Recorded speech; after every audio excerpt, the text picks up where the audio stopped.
Green greetings to everyone. Esteemed guests, delegates, panelists, students, participants, volunteers, and ladies and gentlemen from all over the globe. I welcome you all for this 10th International Conference on Universal Human Values, Empowering Youth Through Value-Driven Education for a Happy and Peaceful World. Let me introduce myself. I'm Dr. Ishrat. And coming to the international conference is being scheduled for these 3 days on various shifts, that is shift 1 and shift 2. And today is the third and final day of the event, now webcasting in the night shift as per the Indian time zone. The first day of the theme was SWOT analysis of today's youth to address Sustainable Development Goals, SDGs, and all the panelists were analyze the strengths, weaknesses, opportunities, and threats of youth in addressing SDGs. The second day theme was the vision for empowering youth to address SDGs at the root through a holistic value-driven approach. I am sure that the discussion helped the participants and the youth, which might have provided clear vision to address the SDGs. And I'm delighted to share that the participants of today's are CEOs, managing directors, general manager, academicians, and from the medical field, and academic leaders from various universities and institutions and across organizations across the globe. The moderator, I am the moderator of the session, myself, Dr. Ishrat Mira Mirzana, professor in mechanical engineering. Raiduji, please take over from here, then I'll go with my proceedings. Yeah, there was a technical issue. The reason I could not join. Sorry for the that there was some problems here internet. Sorry for that. Yes. Myself, Dr. Raidu Pela, professor and principal of Aditya College of Engineering, Madanapalli, Andhra Pradesh, India. So I'm the today's anchor for the proceedings of the International Conference on Universal Human Values. This conference is being conducted last 3 days. Today is the last and final day, and the today's theme for the conference is a policy blueprint and implementation roadmap for empowering youth to address sustainable development goals at the root. And I am delighted that there are so many distinguished members from across the globe are participating today as panel members. And today's moderator for the session is Dr. Ishrat Mira Mirzana. Now, let me introduce the moderator of the day, Dr. Ishrat Mira Mirzana, who is a professor in the Department of Mechanical Engineering at Mufkamja College of Engineering and Technology, Telangana, India.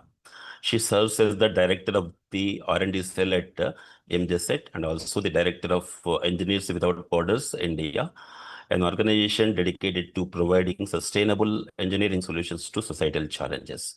Additionally, she is the director of the Institution of Green Engineers, which actively works towards promoting awareness and implementing projects aligned with the Sustainable Development Goals. Dr. Ishrat Mira Mirzana has been associated with Universal Human Values since 2022 and currently serves as the coordinator of South Central Region for UHV activities and projects. Namaste and welcome, Dr. Ishrat Mira Mirzana. Namaste, Dr. Ishrat. Yeah. I request Dr. Ishrat to take over the conference proceedings further. Yeah, thank you for the thoughtful introduction, Dr. Raiduji.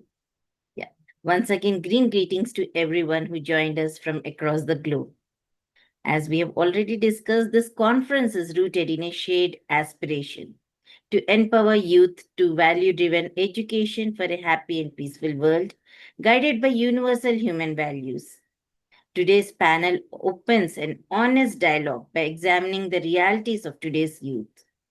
So let's go ahead. And the purpose of this panel discussion with the theme, a policy blueprint and implementation roadmap for empowering youth to address SDGs at the root is to move beyond awareness and fragmented initiatives to systematic root cause solutions.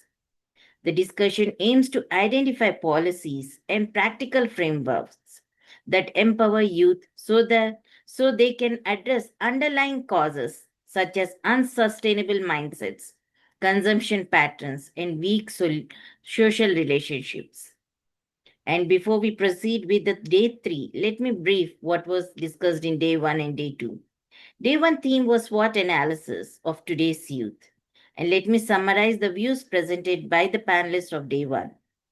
The discussion emphasized that competence without values and ethics can create serious social and environmental problems, making value based education and right understanding essential for sustainable development.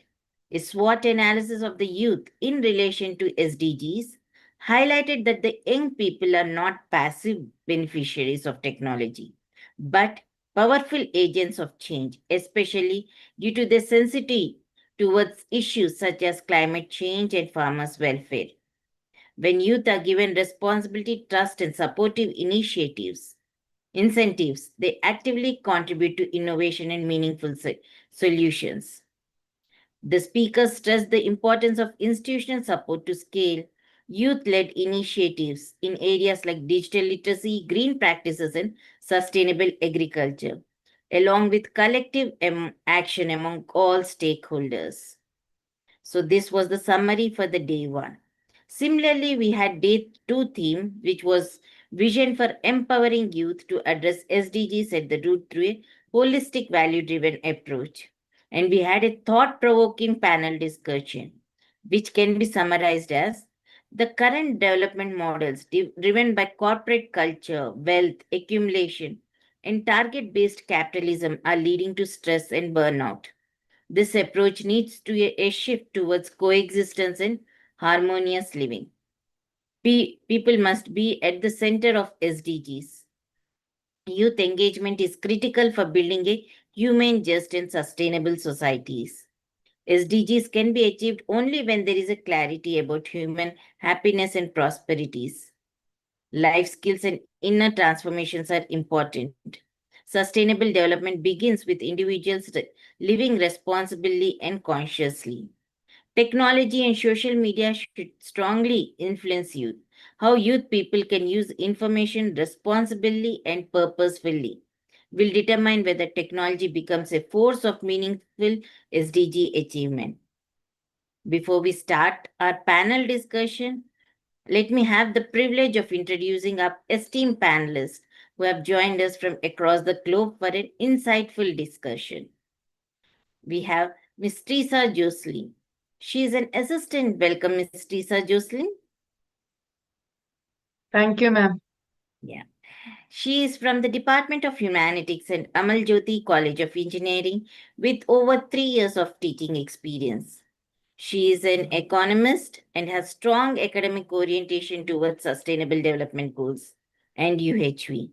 Her teaching emphasizes ethical reasoning, sustainability, social responsibility, and value based education in alignment with NEP 2020, fostering holistic development among engineering students. Thank you so much for being with us. Thank you, ma'am. Yeah. Now let's move to the other end of the globe. I welcome Mr. Anand Mandela. Welcome, Anand Mandela.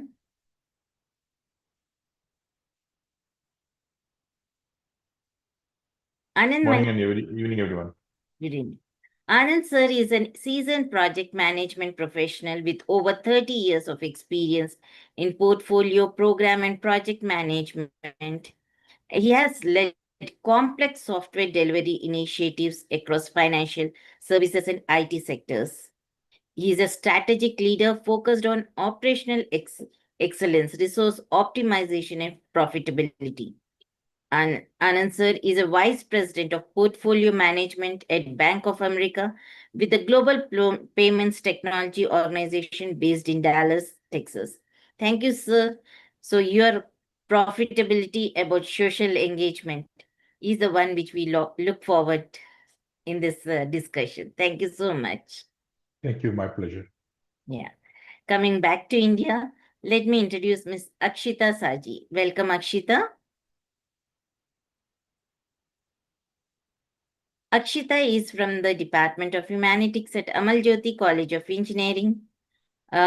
She is teaching English language and humanities and integrates SDGs into engineering education with a focus of quality education, ethics, empathy, and social responsibility. Her teaching approach is rooted in UHV, emphasizing self awareness, emotional intelligence, and value based decision making through holistic and activity oriented pedagogy. She works towards empowering youth to address societal challenges at the root and contribute meaningful to sustainable development. Welcome, Akshita. You're muted, ma'am. I'm sorry. Thank you very much, ma'am. Thank you. Yeah. Next, we have another dignitary from the medical line, Dr. Cheniru Ostidama Chiku from Nigeria. Welcome, Dr. Chinidu.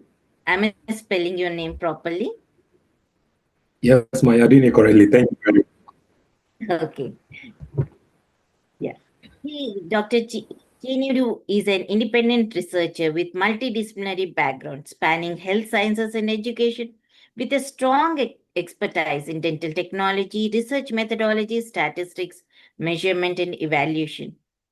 He has contributed to empirical and conceptual research and has presented at academic conferences and scholarly forums in Nigeria, demonstrating strong commitment to rigorous, evidence based educational innovation. Innovation with value based education will be much more prosperous. Welcome, sir, to be with us. Thank you very much. I'm happy to be here.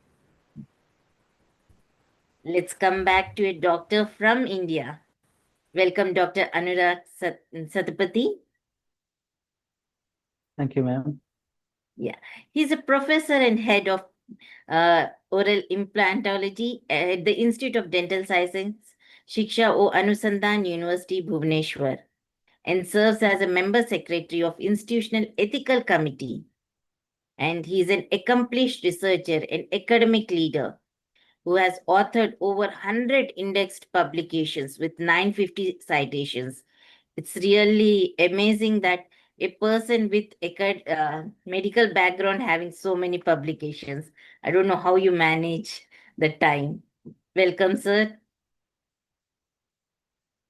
Next, Thank you, ma'am. Thank you. our next panelist is Luquera Bernard. Welcome, Bernard. Yeah, thank you very much. Yeah, he's Yeah. from the College of Humanities and Social Sciences from Uganda, and he's passionate about indigenous community knowledge and the African philosophy of, I don't know whether I can spell, Ubuntu, which is cornerstone of Ubuntu, integral yes. humanity. Yeah, so integral humanity is a very great concept. Thank you so much for being with us. My Our next- pleasure. Thank you. Thank you. Our next panelist is Dr. Jyoti Kulashrestha. Welcome, ma'am. Thank you, ma'am.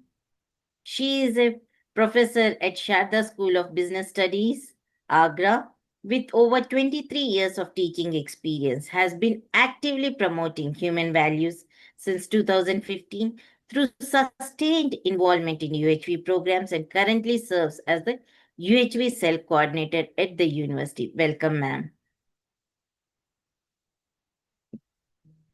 Thank you, ma'am.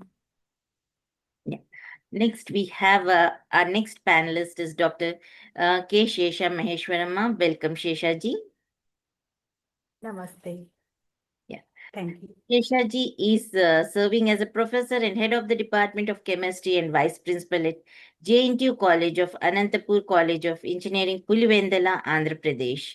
She is an accomplished academician researcher with over 20 years of experience, an active UHV volunteer who is contributing a lot in various capacities. Welcome, ma'am, once again. Thank you. Last but not the least, Thank you. last but not the least, our own mentor, Dr. Yashwant Patil. Welcome, Yashwant Patil ji. Yes, thank you. Thank you, madam.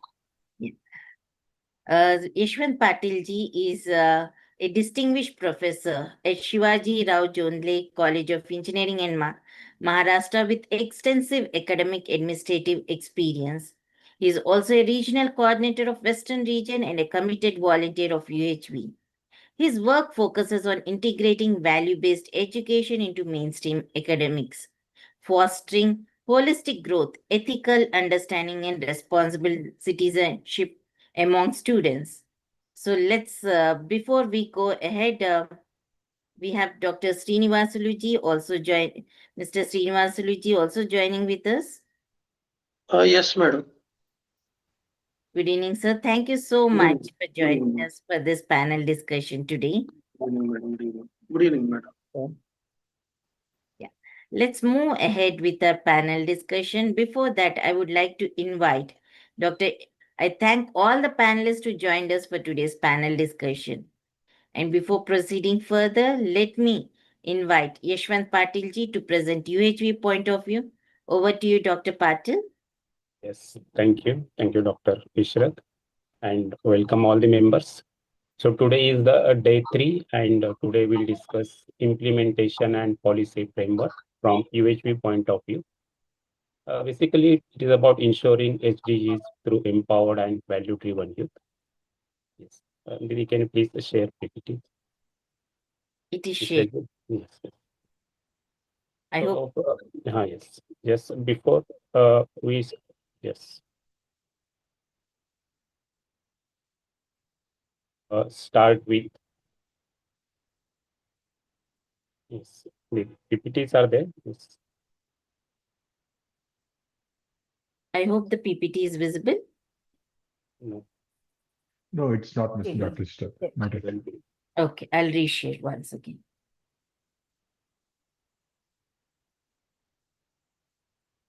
Now, is it visible? No, Didi, actually.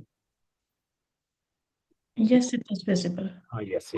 Thank you. Till that, I'll just start. On day 1, we try to discuss the roots of sustainability. The major conclusion was that the other units, and in fact the orders, other than the human being, they are already living sustainably. But it is a human being who is not able to live sustainably, and in fact, human being is the one who wants the sustainability. But then question is, what is sustainability of what is that he wants? What every human aspires is the happiness and prosperity and its continuity. The program, or you can say the basic requirement to live a sustainable life are these three. That is the right understanding. Right understanding is understanding the harmony, the clarity of the harmony at all the 4 levels of living as human being, family, society, and the nature. Now, with the right understanding, every human being can live with relationship, a sustainable one. And when the living is happening with the relationship, he can work with the rest of the nature to earn the physical facilities in a mutual way. The whole program is that with right understanding, he is able to live with relationship, leading to the mutual happiness. With right understanding, he can work in such a way that there is a mutual prosperity, and that is the program. Next one thing. And then on day 2, we try to explore what is the vision. The vision is to create. Basically, we can think of it like that. One is to create the generation of life ready, family ready, society ready, nature ready youth. Youth with value driven, who can contribute, who wish to, and really, in fact, they actively contribute for achieving the SDGs. And also a shift, a transformation is required where a youth not only the aware of the SDGs, but they are ready for the ownership of the SDGs. And with this ownership, they want to contribute. And also, of course, aligning the education and practice, and of course, with that policy, with universal human values for sustainable transformation. So with this at the base, let us try to move today's discussion that what can be the strategic pillars for the implementation. Now we are able to see what is required, but the next one, how this can be achieved. We can think of 4 such pillars. One is education. It is through the education that we can develop the capacity. We can have the youth who are ready to implement, to contribute for the SDGs. So that's why the first is education and capacity building. The next one is the policies for social technological systems. We have to develop technologies, but then what type of the policy that we'll discuss. Then policy for the governance and institutional framework, where in fact our youth will be developed. And then the last one, of course, monitoring, evaluation of the framework. Next one, Didi. Yes. So now when you talk about the first, that is education and the capacity building policies, it is important to integrate the universal human values across all the levels of the education. What we are expecting is the harmonious behavior. Now the harmonious behavior will come with harmonious thoughts and which will come from the harmonious feelings. And this is for the courses like universal human values are required. We can have these courses across all the levels of the education, across all the streams. In fact, in India, or at the engineering, almost all engineering colleges, management colleges, this has become a part of the education. In fact, there are many subjects which are being now shared with the students. And also there is one state, Madhya Pradesh, where in fact this is being now shared with the students, school students, 9th and 10th standards. Also with this, we can have the courses where we are discussing the real human needs. Instead of we can say the needs which are based on the grids, we can have this discussion. Also, we can have the courses on the coexistence, looking at this entire existence in the coexistence. We can also have the courses where we are discussing the self-regulation in the nature, the harmony in the nature. Further, we can have the different types of workshops, induction programs. In fact, when a student takes admission for any new course, we can have the induction programs. We can also have these faculty development programs, and this will help for reflective learning of the values and the sustainability. In fact, we can also have the such programs for the societal members. Then the next one is to promote the value-based experiential learning through the community projects. The youth students can be advised to go for this particular. In fact, there are many communities, many people are trying to experiment with this value-based living, sustainable living. Students can visit and try to learn from them. That is, we can say, is the value-based experiential learning. Next one, Didi. Next one is policy for socio-economical systems, that is priorities, tool-based, decentralized.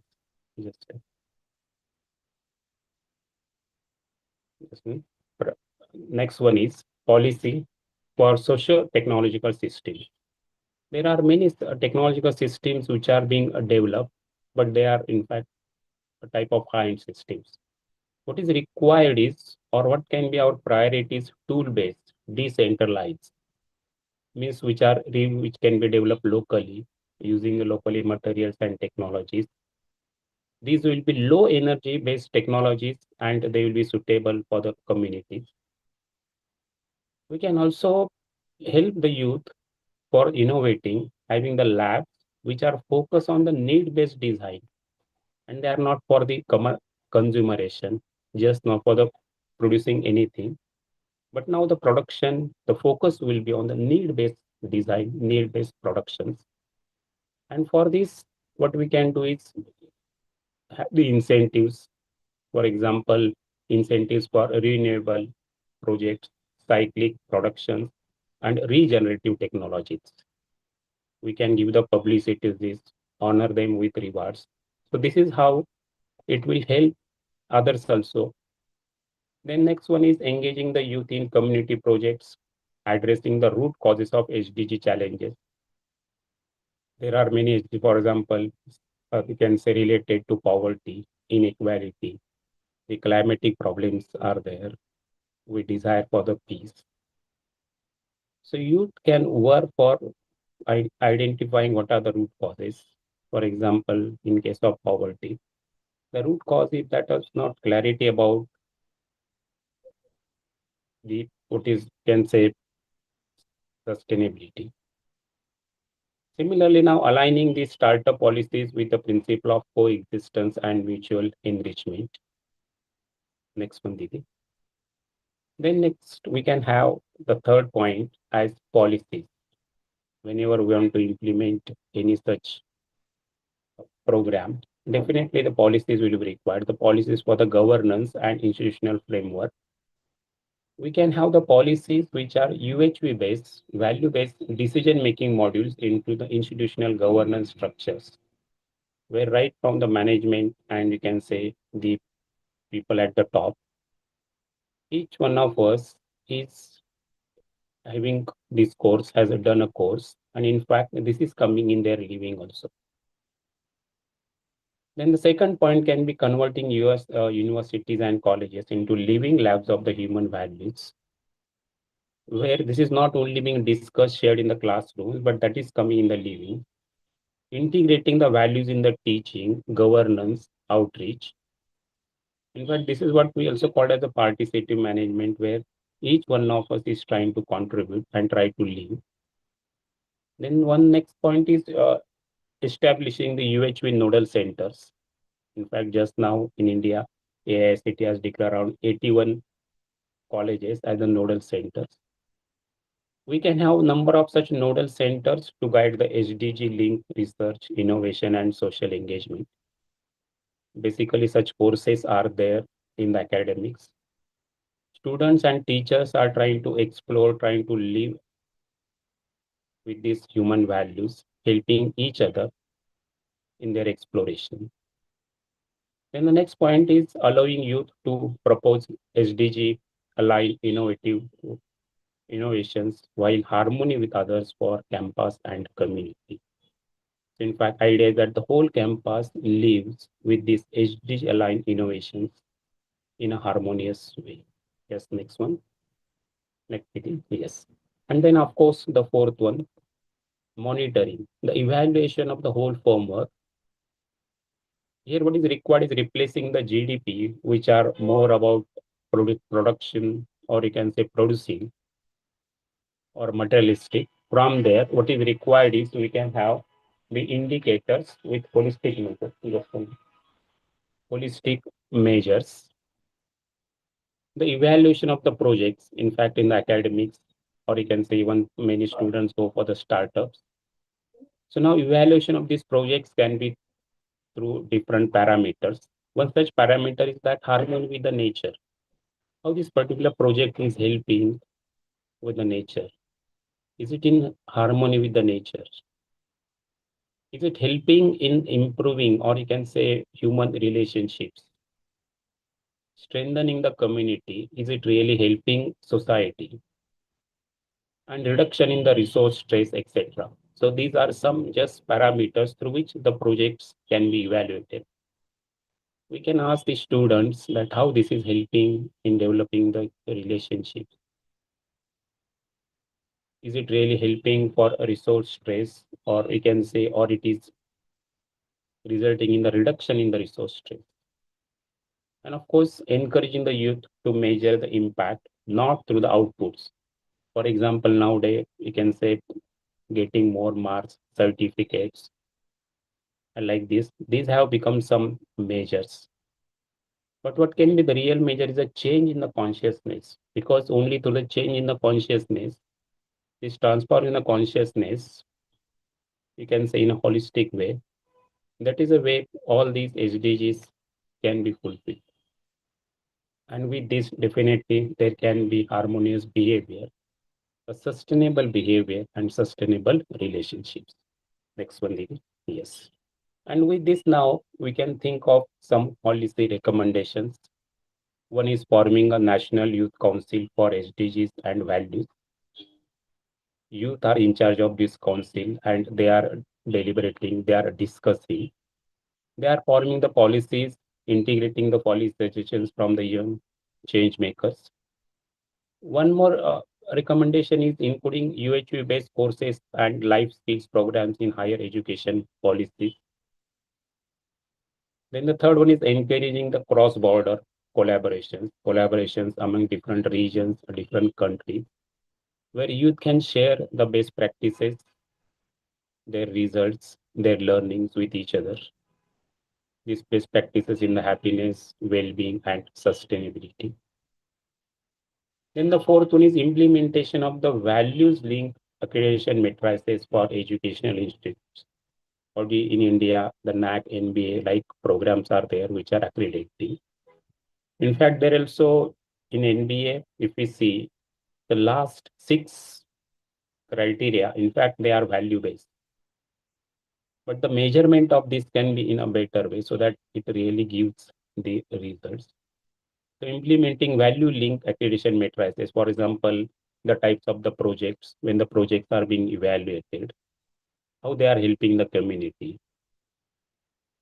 what type of resources are being used, is it need-based? So all such points can be there. And then the last one, of course, ensuring the funding and policy incentives for value-based innovation and social entrepreneurship. Many startups are there. We can help the youth with proper funding and policy incentives.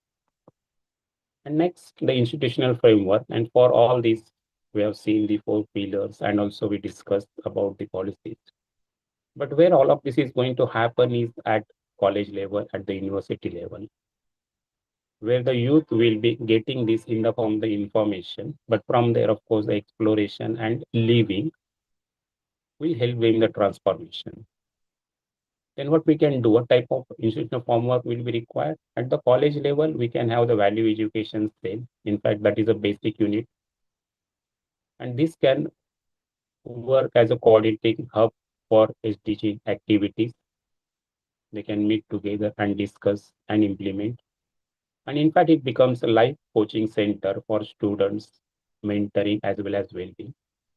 Next higher level is the university where UHV nodal center can be there to monitor and evaluate progress of individual institutes, individual colleges, and of course at university level also. We can have SDG fellowship programs for the faculties and students to have the better understanding. And then at the policy level, the governing institutes like AICT and UGC, they can promote UHV integrated SDG framework nationwide.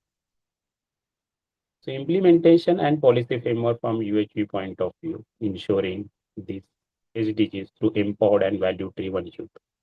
That is a program. So finally, what I can say is the key message is youth are not just beneficiaries of the SDGs, but they are the torch bearers. They are the one who are going to own this, who are going to take this entire initiative forward. And when empowered through the universal human values, they become the foundation of a sustainable and harmonious future. And this is what all of us desire. So thank you very much. Thanks a lot. Yes, Didi, over to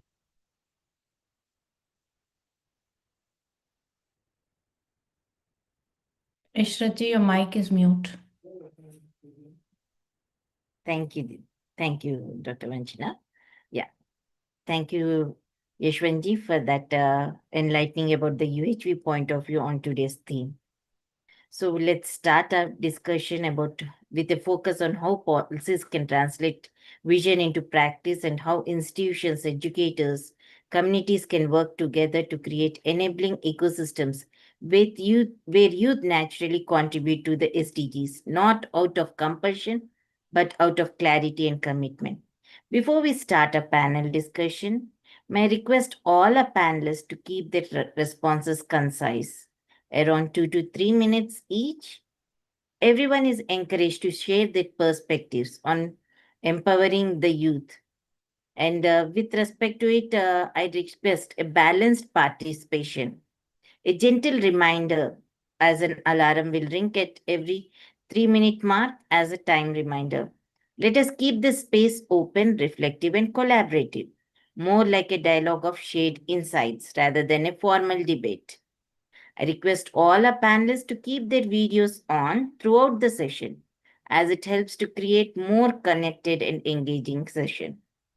So let us start with a panel discussion, which is with the theme A Policy Blueprint and Implementation Roadmap for Empowering Youth to Addressing SDGs at the Root. So our first question will be from vision to daily practice.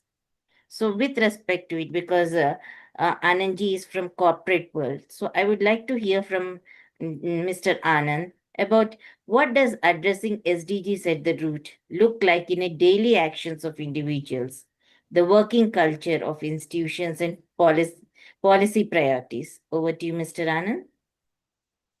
Thank you. It's a great question. So looking at the daily activities, whether corporate or institutions, right? If you look at institutions more academically, is the one actually the focus, especially in India. But if you look at it around the globe, the Western culture, especially US and then UK education, the education systems here mostly focused on the practical based, education, right? Now India is also kind of moving towards, giving that opportunities to the students, right? But one important aspect to look at is whenever any admission is given, especially in US, they always look at not only the academic excellence, academic merit, they also look at other aspects of the students, what is performed. Like, for example, what kind of community work he's been in his schooling, and then what kind of practical internships or practical training he's been through in his schooling, right? So they add up all the other curricular activities, we can say that. But, and then when they provide admission, they weigh these also, right? Apart from the merit, right? But if we look at our Indian education systems, we are more on merit. I mean, which is kind of sustainable. I mean, that's been working. But looking forward, which we are looking at all the SDGs, sustainable, 17 goals. All the 17 goals talk about, couple of them are more on quality of education and then right, but other aspects, if you look at more on extra other activities than the merit and academic, right?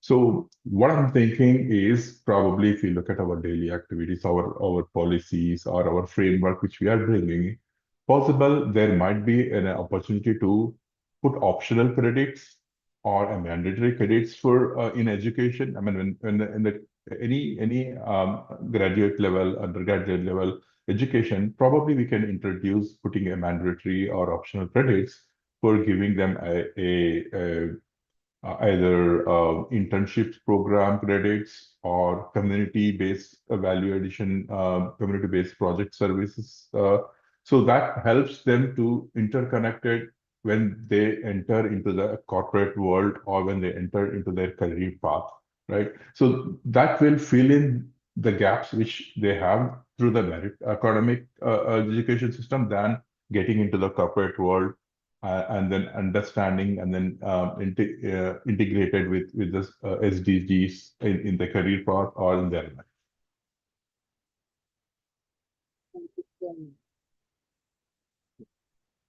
This is inner clarity and inclusion of optional credits is what you would like to convey. Thank you so much. I would like to hear the viewpoint from Akshita Sajiji about what the same query, like what does addressing SDGs at the root look like in the daily actions of individuals, the working culture of institutions and policy priorities? Akshita ji?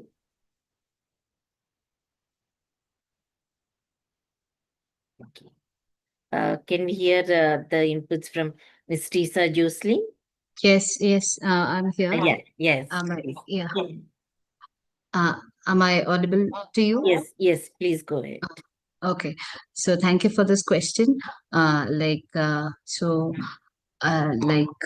second. Is everything fine? Am I Your like video is not okay? Fine. now. So what about like what about now? It's fine. Okay. So from my point of view, when sustainability is understood as coexistence, the entire approach to SDGs shift from control and exploitation to harmony and mutual fulfillment. Instead of seeing nature, society, and the economy as competing entities, we begin to recognize them as independent systems. Um, this perspective is central to universal human values, which emphasizes harmony within the self, with others, and with the nature. Uh, at the national level, this means policies move beyond uh, GDP centric growth towards well being oriented development. For example, environmental protection is no longer treated as a constraint on growth, but as a prerequisite for long term prosperity. Social equity, ecological balance, and economic activity uh, are planned together rather than in isolation. At the institutional level, coexistence encourages a responsible uh, resource use, inclusive decision making, and community engagement. Campuses and organizations begin to model sustainable living through energy conservation, ethical practices, and cooperative cultures. When sustainability rooted in coexistence, SDGs stop being targets to achieve and become principles that guide everyday choices and long term strategies. That's what I'm thinking about this question, actually. Thank you so much. In crisp, I can say self-regulation will be the key for the addressing SDGs at the root. Thank Yes, you so yes. much. Yeah. Thank you. Thank you. Let's move forward with values in action. About, I would like to know from Dr. Chinedu ji, how can core values like well-being, fairness, and harmony be translated into concrete rules, routines, and decisions at individual, institutional, policy levels? Over to you. Okay, thank you very much. When we talk about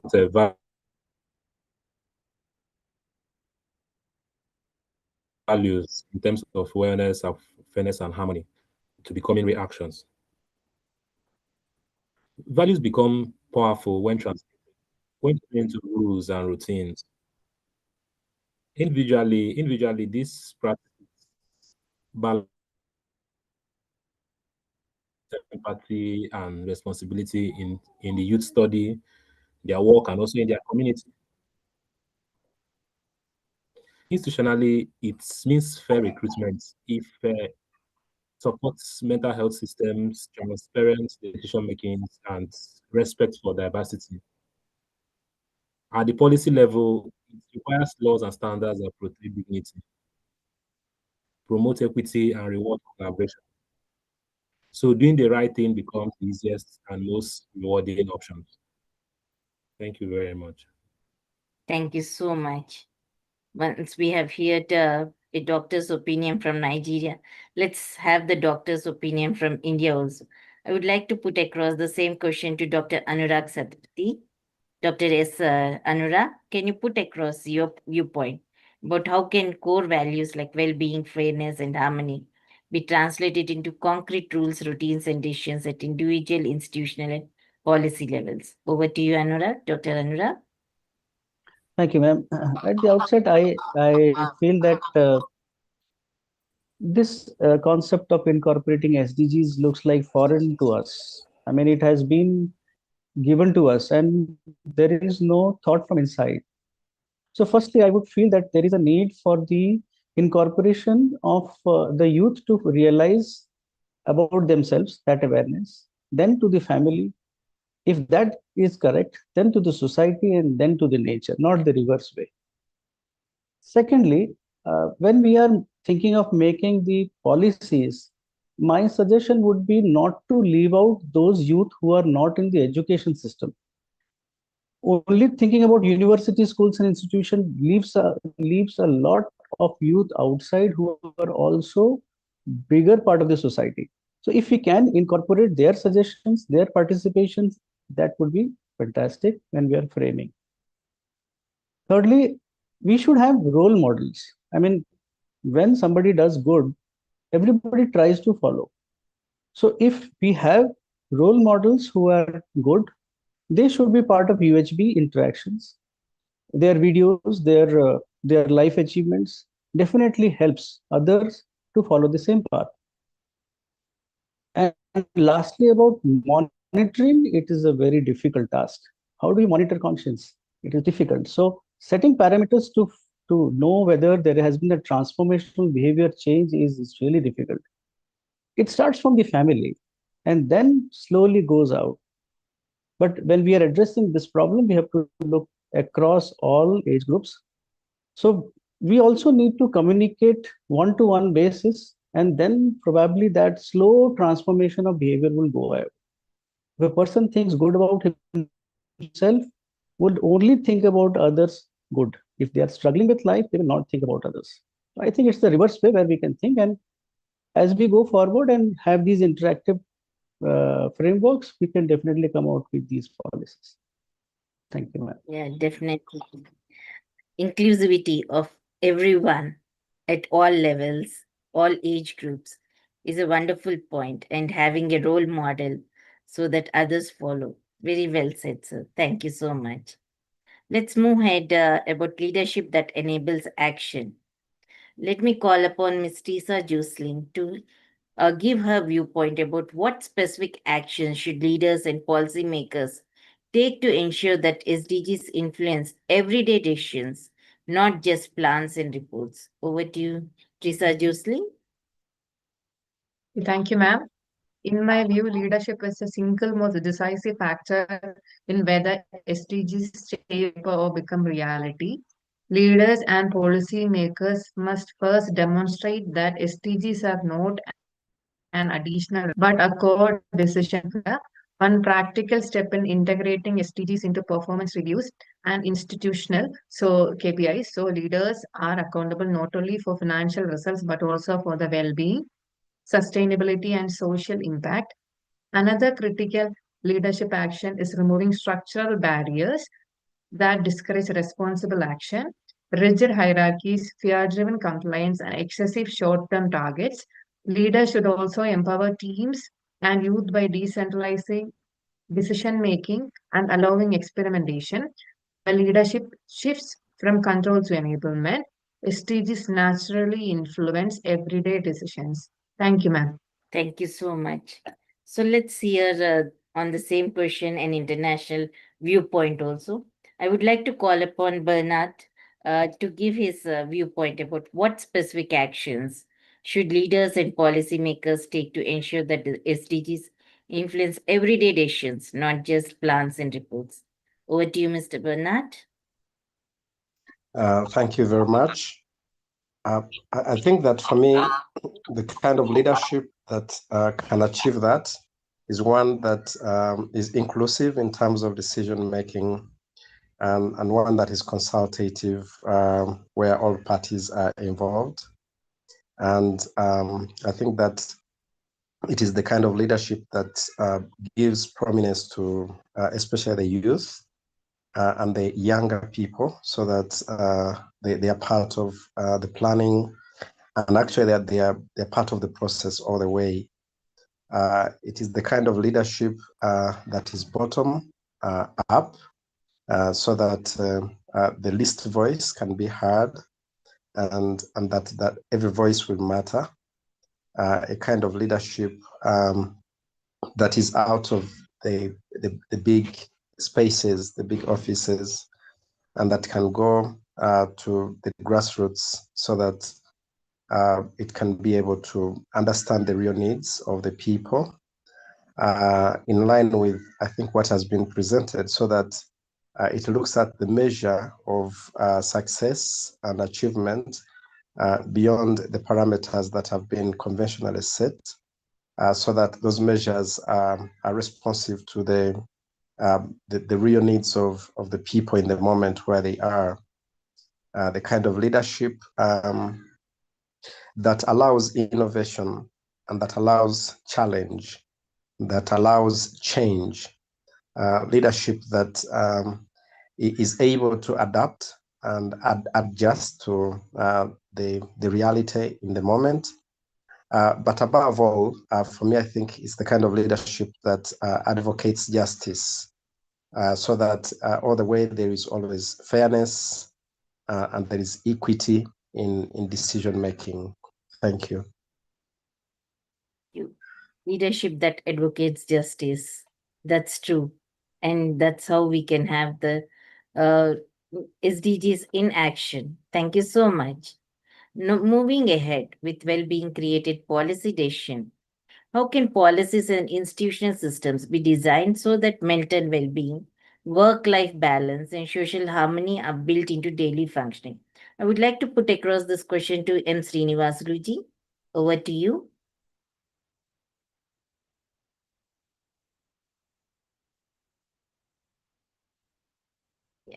Jyotiji, can you put across your viewpoint about the same? Yeah, thank you, ma'am. Thanks for this nice question. Yes. Srinivasulu sir is here? Yeah, I joined just now, madam. Yeah. Yes, sir. Yeah, till Srinivasulu sir adjust himself, you can give your viewpoint. Oh, We'll hear okay. from Srinivasulu sir also.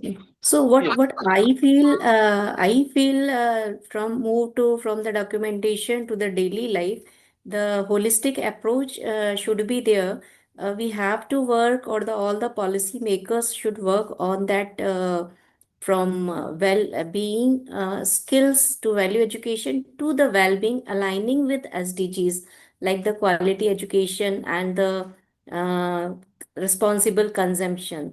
Uh, Everywhere in the educational system and the policy making, research is very important, what I find, and that research should be oriented towards the nature. When we are calling about the holistic development or the holistic approach, that means we should move from ourselves to the nature, because all the development defined today is based on the materialistic things, and all materialistic things we are gaining from the nature. So the research policies also should be based on the purpose of that research, the output of that research, the what is the output of that research towards the society. So to address that SDGs, we have to be clear, work on the recycle and the reuse of the things, because that of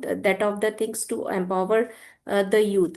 With that, what I found that very first, when we are talking about the SDGs and the youths, very first the mental state of the youth should be addressed by the policymakers. Very first condition of the development or of any growth. So mental well-being is as important as the physical well-being. So all the things what I feel should be included when we are forming any type of policy. So that will be the very first, from myself to the my nature. This perspectives given by the UHV should be included by the policymakers, and what I feel, the all the policymakers must be aware about this content to get the our goal of achieve the SDGs. Thank you so much, Dr. Jyoti. So in clips, I can say that inner clarity is more important for mental well-being and work balance for the policymakers too. Thank you so much. Srinivasuluji, can you put across your point? Yeah. Yes, but actually, in simple, if you try to consider, harmony matters in all respects. Say harmony with respect to the parameters, what will we refer? That's going to give the perfect coordination among all. It is something like some parameters, maybe when we are trying to implement that in a school or in a college, working hours and people who are all working together, they should work in coordination, and whatever the work they are trying to do, they should understanding in a meaningful way, and they should proceed on those grounds. and the resources, whatever we are trying to provide, that should also satisfy their needs. Altogether, in simple, if you want me to quantify that, right understanding among the people, that's going to eliminate, or that is going to create a conducive environment that is going to sustain for mental well-being as well as for work and life balancing, and even the social balancing is also going to be there with harmony.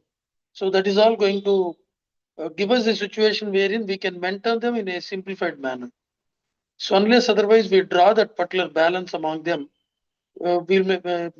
if we draw a balance among them, and if we can bring some harmony among them, that's going to give us a simple situation to conclude those things on those lines. Thank you, madam. Thank you. In crisp, I can say right understanding with relationship is the one which will Yes, help in all this achieving. Thank you so Yes, much. ma'am. Yes, ma'am. Thank you. I would like to hear from Yashwant Patilji. What changes are needed in education and training to help individuals move from knowing about SDGs to living and leading them? Over to you, Yashwantji, Dr. Patil. Yes, Dr. Ishrat, very nice question. So now at the educational system or during training, we can start with the courses that helping the youth to have more clarity about the SDGs. What are these SDGs means? They may have this in the information, but now what we are expecting from youth is owning this and really working for this. So for this, we can start with the courses, help them with the community projects, help them in working. For example, when you're talking about the projects, the evaluation systems, how a particular project is it need based or it is material based, grid based. Evaluation of the projects will be happening, the criteria for this evaluation. So these are some of the ways where we need this education and training so that students are ready for living and leading the ST. Thank you. Thank you so much. The assessment method should be changed. That is how it should be human-centric assessment rather than just credit-based assessment. Thank you so much.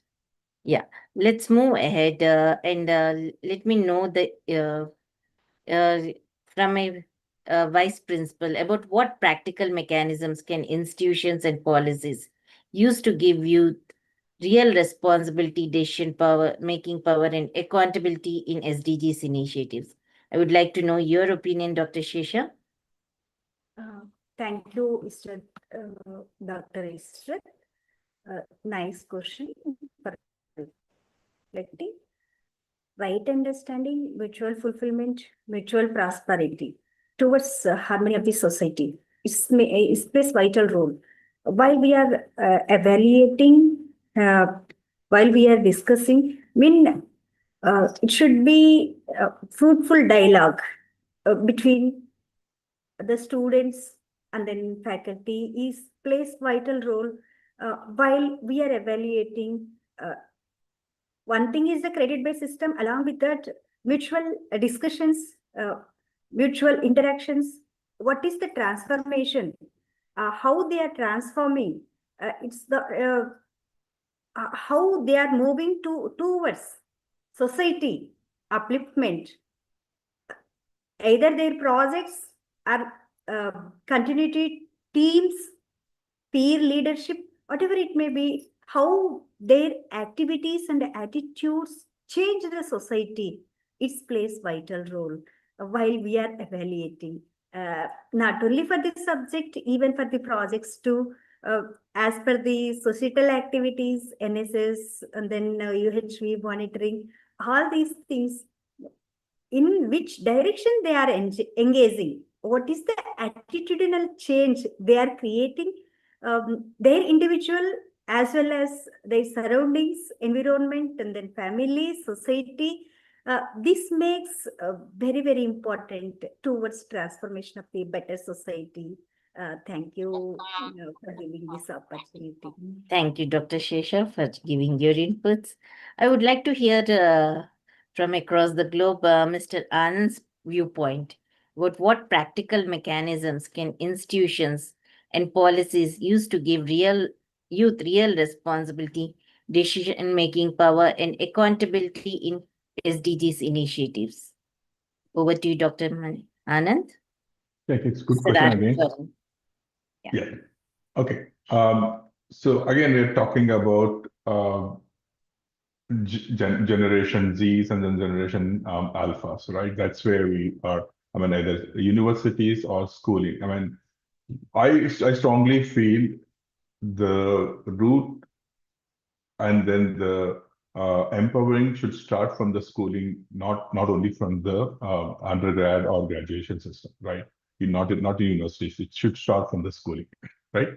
And then getting them interconnected with human values is always the point which we should consider in the schoolings and then universities also. Right? Coming back here again with the youth,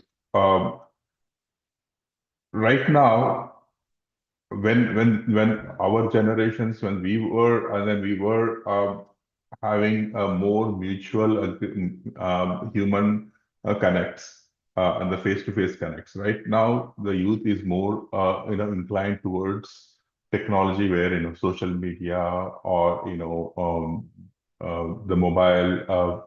That's where the main driving factor for them in current state, right?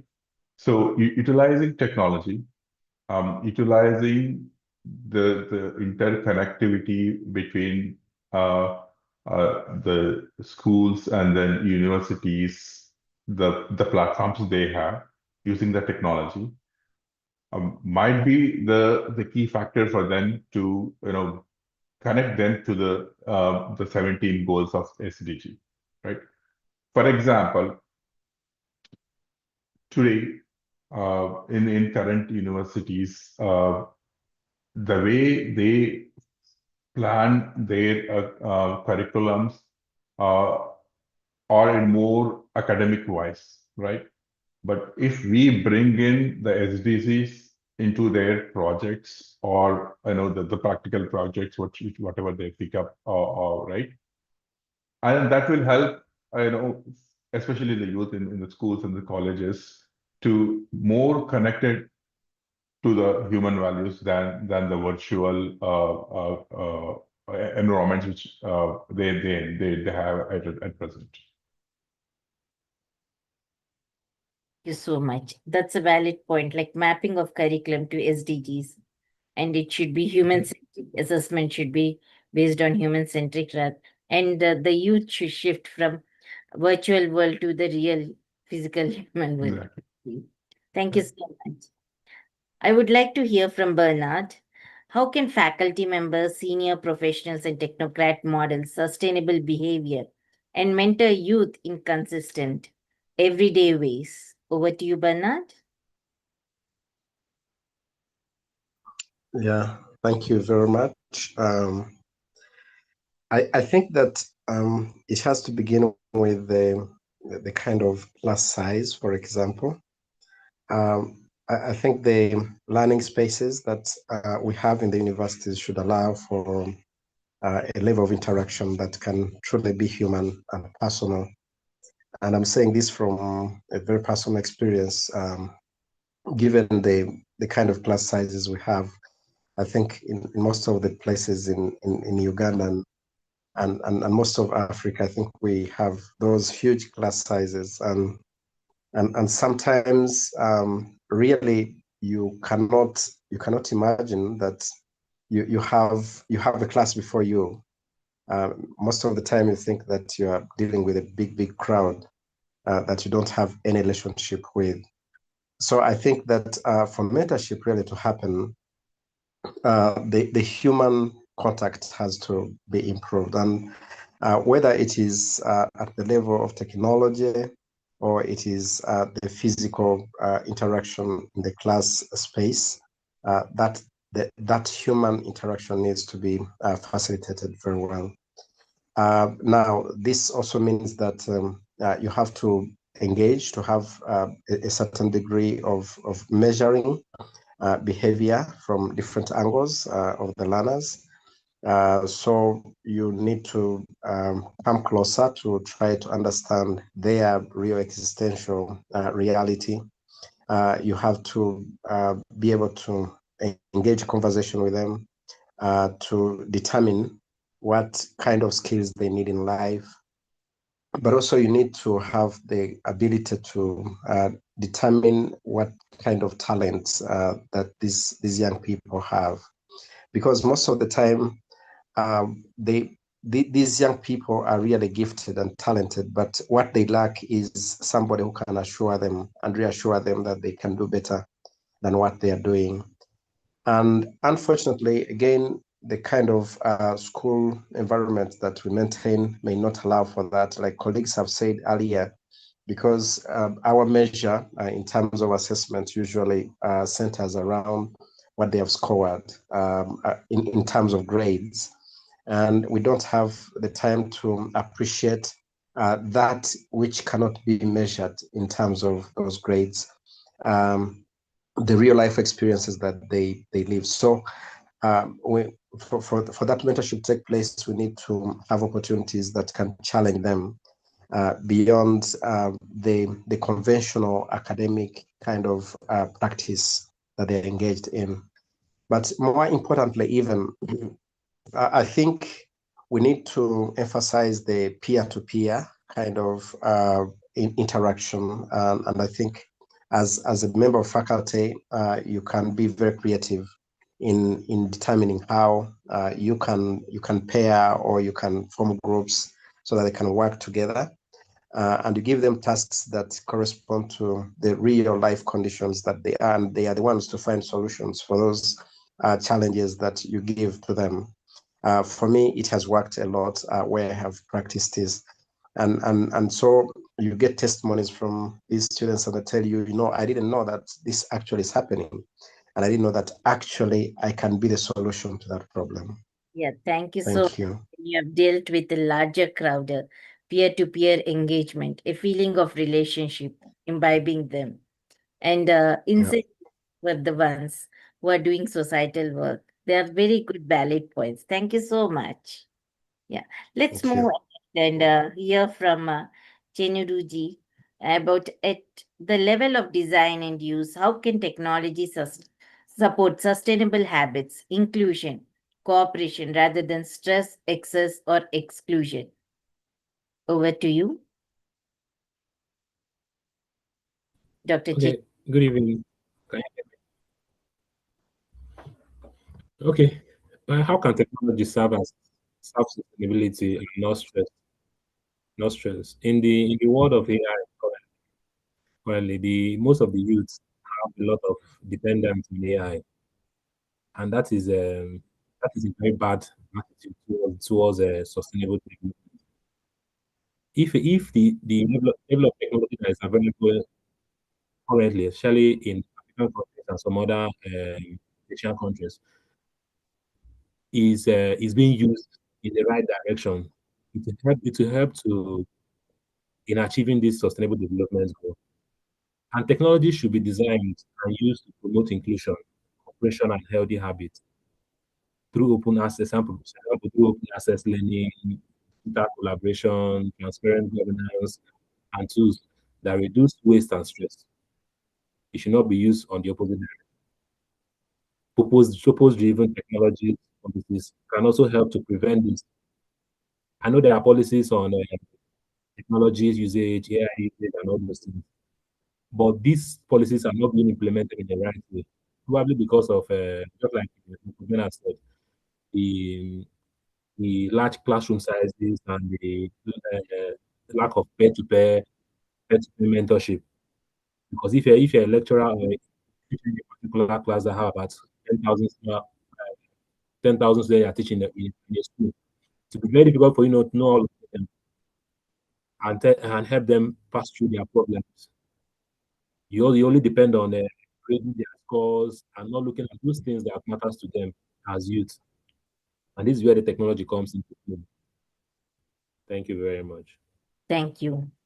I can say that your perspective is about utilization of technology for the right evaluation will help in reducing the stress, anxiety, and all this. Thank you so much. I would like to hear Thank you very much. Dr. Anurag about the same thing at how at the level of design and use, how can technology support sustainable habits, inclusion and cooperation rather than stress, excess or exclusion? Over to you, Dr. Anurag. Thank you, Dr. Ishrat. This is perhaps one of the most pertinent problems that we are facing today with the increasing screen time that we have. Not only the children, youth, but adults also are spending a lot of time virtually. And technology is giving them things that are making them restless. There is an increase in attention deficit. So it is working on the contrary. Now, how do we turn around and work it with the goodness so that we can increase the human values? Is also to encourage empathy with them and give live examples. And then incorporate interactive discussions and debates. What I find is in technical institutions there is a lot of emphasis on technical education, but there is lack of discussion and debates on real issues. Only when we have these debates, then questions can come into the minds of youth.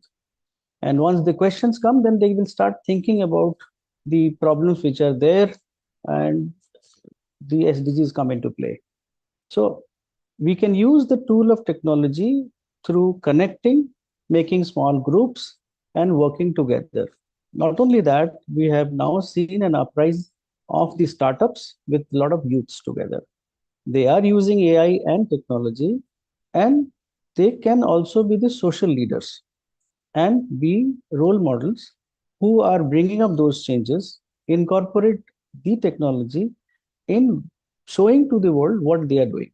Now, like activities such as CSR are mandatory policy, but incorporation of the SDGs in the CSR and incorporation of general public is what will showcase, and the use of technology can be told to all.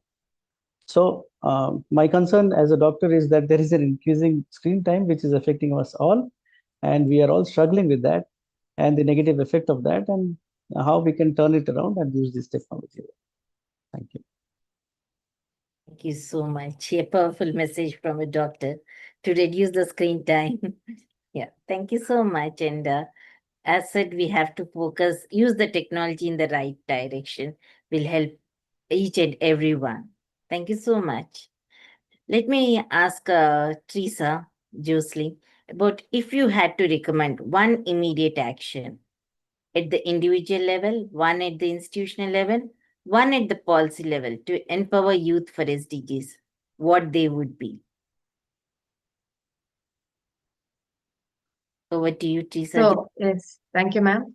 So, if I had to recommend one immediate action at each level, at the individual level, it would be making conscious, value-driven daily decisions. And at the institutional level, it would be embedding SDGs onto the core systems like HR evaluation and governance. At the policy level, it would be formalizing youth participation with real decision-making power.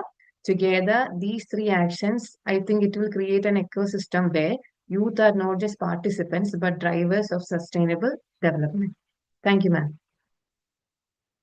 Thank you so much, Teresa.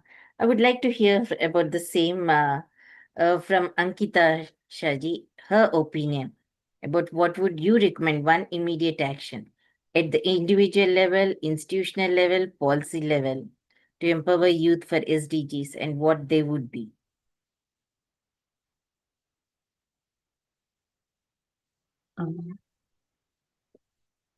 Yeah, Akshita. Akshita ji, can you put across one recommend immediate action at the individual level?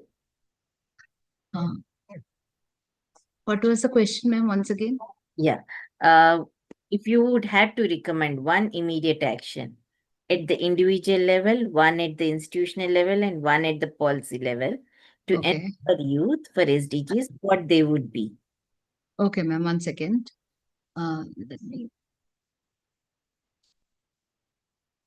Okay, so when I like for example, when I wanted to add something to the institutional level, institution must provide like safe spaces where you can experiment, collaborate, and where youth can experiment, collaboration, even fail without fear. This includes mentoring system, interdisciplinary platforms, and recognition of ethical leadership and social impact, not just academic or technical performance. And institutions should involve youth in the decision-making processes such as sustainability, planning, or community engagement initiatives. They feel accountable and empowered. Uh, like, like that's what I'm thinking about this, ma'am. Like that's my opinion. Thank you so much. And I would like to know in one word from each of our panelists who have joined about the recommended one immediate action that they would recommend at their individual level. I would like to know Anand sir, Mr. Anand, his opinion. What is one immediate action at the individual level that you will suggest to our youth? I will go with the human connectivity rather than virtual connectivity, right? I'll give a good example. So in current working scenarios, most of the people are working kind of flexible work from home, hybrid and all. So there are a lot of points to debate on working from home, like rather than working from office and all, right? But what I see and missing is the human face-to-face connectivity, right? The lot of people are missing the human face-to-face connects at restaurant, their cafeterias, or the coffee rooms, or at a desk, right? So that brings a lot of human connectivity, especially the ethical side, how to behave with your colleagues, how to behave with your fellow students and all. But there are online courses people are taking, but always I recommend to, if you get an opportunity, get to go to work or go to college, have a face-to-face classes than the virtual classes, and then face-to-face work rather than work from home kind of. Thank you so much. Similarly, I would like to know from Bernard what would be his immediate action at the individual level. In one word. Yeah, create a human-centered learning environment. That is the curriculum, the teaching process, and then the assessment. It should base on the human values for that matter. Thank you so much. Ms. Dr. Anurag, your immediate action at individual level. Thank you, ma'am. I think we have a lot of work, the courses and the policies in place, but what I look at is being responsible. We are shouting on the top of our voice about the rights, but we are failing to realize our responsibilities.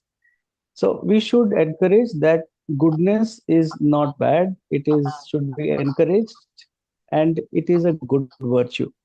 And once you start doing that, then people will follow. I think showing by example and leading by example as a responsible citizen is what I feel is going to take forward, and it will impact.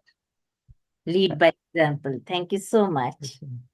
Dr. Srinivasulu, would you like to say it in one word? What will be your immediate action at the individual level? It all basically depends on actually individual perceptions, madam. Connectivity always matters because physical connectivity definitely gives us a lot of scope to have a real understanding between the people who are all interacting. Whereas in online, that interaction will not be that much as the other experts have told.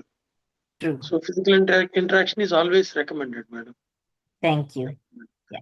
Can I know finally from Chenudu Ostidama his immediate action at the individual level? Okay, the immediate action at the individual level is that all youths should key into the mentorship program. It will help not just to develop their social responsibility, but their social connectivity. I'll borrow the word of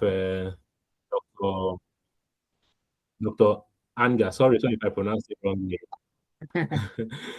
Please, it helps to help them to reduce social media time or social media time, if I'm correct. So, thank you very much. Thank you. So we have seen, be it in USA, Nigeria, any part of the world, the immediate action at individual level is human connectivity. That's how we all are connected together for the universal human values. Thank you so much for your sharing your views and coming together for this panel discussion. Thank you so much. It was enriching and very nice discussion with each one of you. Due to the time constraint, we could not go further. Thank you so much. And before we conclude, I would like to know if any of the attendees who has joined us in the panel in Zoom platform or through the YouTube would like to put across their question to us. Please let us know. We are open to the questions from the participants, the attendees, or your views with respect to today's theme, or anybody from the YouTube. If you would like to share your views, please do post it in the chat. We'll get back to you.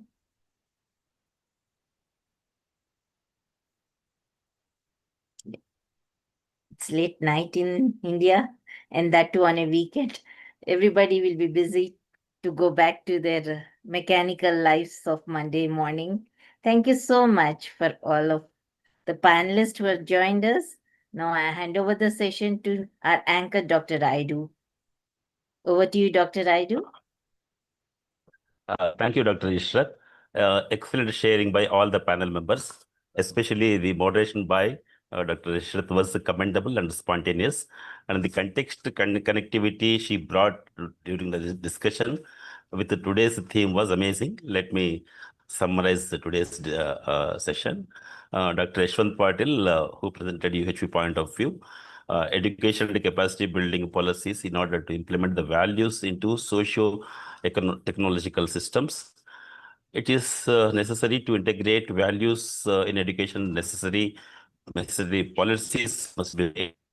And as a one-line statement, he says that owning the SDGs by the youth in the form of community service projects may be need of the day. Dr. Srinivasulu is vital be implementing institutional policies to balance the performance and achievements with relationships. And one line was from him was people connectivity is recommended for better relationships.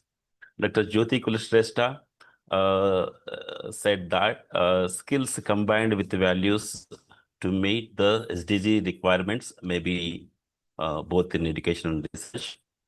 Then Dr. Anurag Sarpati, when policies is made, the education system also may be considered.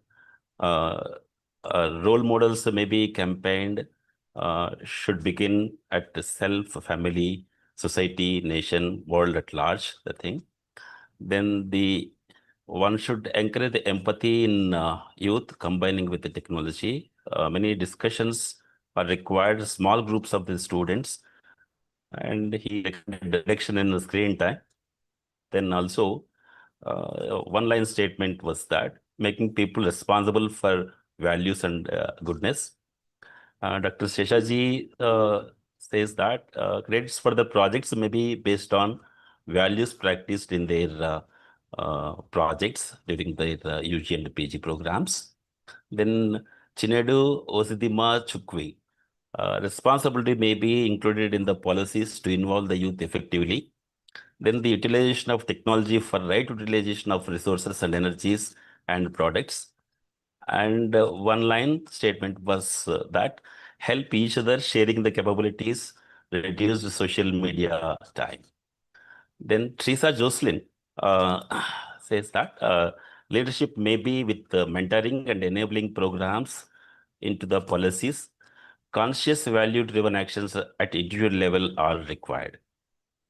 And Loricera Bernard says that as the decisions are with the leaders, balance SDGs with the profit-oriented economy.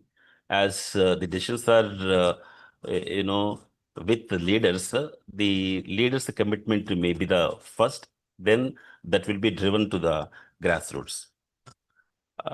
Then Mr. Anand Mandla, merit-based admissions and the practical-based education systems are happening in education institutions. Mandatory credits may be implemented to who contributes for SDGs and all. And the mapping SDGs with the curriculum may be useful for the betterment. That was Anand Mandla, the sharing. Then the one line statement from him is that human connectivity is one action required which improves the right understanding and relationships. Then Akshita Sazi, sustainability coexists if the economic improvement combines with the values. And safe spaces for experiment, collaborate, mentoring for technical performance, combining with the social responsibility and the values are required. That was the sharing by Akshita Sazi. That was the today's summary. As really before I conclude today's session, let me what was happened in last few days. Let me summarize that also. As a whole, it was stated by the panelists and the presenters. Youth may be involved and practiced and spread the culture of holistic development across the societies, states, nation, and globe at large. And insights given by the panel members may be practiced by the youth in their profession in line with sustainable development goals. The institutional policies on value education may be mandated, implemented, monitored, and evaluated. And these are the few points which I can recollect. Now, I thank all the guests, panelists, participants for joining this session across globe. It shows their commitment towards the sustainable happiness across global civilians. I sincerely thank the scribe, Dr. S. Umarani, timekeeper, Dr. Sangeeta Shukla, and the technical team supporting and backstage. The efforts of the organizing committee are excellent and highly appreciated. And I also extend my sincere thanks to present media, both electronic and print. I wish all the participants may practice the outcomes of this international conference on universal human values to ensure the happy and harmonious lives of global civilians. And please stay connected for the next proceedings of the conference. Thank you all. Good night. Thank you, Dr. Raidu. Thank you all our panelists who joined us. Thank you so much for being connected. And wholeheartedly, would thank Dr. Gopal Babu, who was our mentor, team leader for this, who has guided us with all the content of this UHV.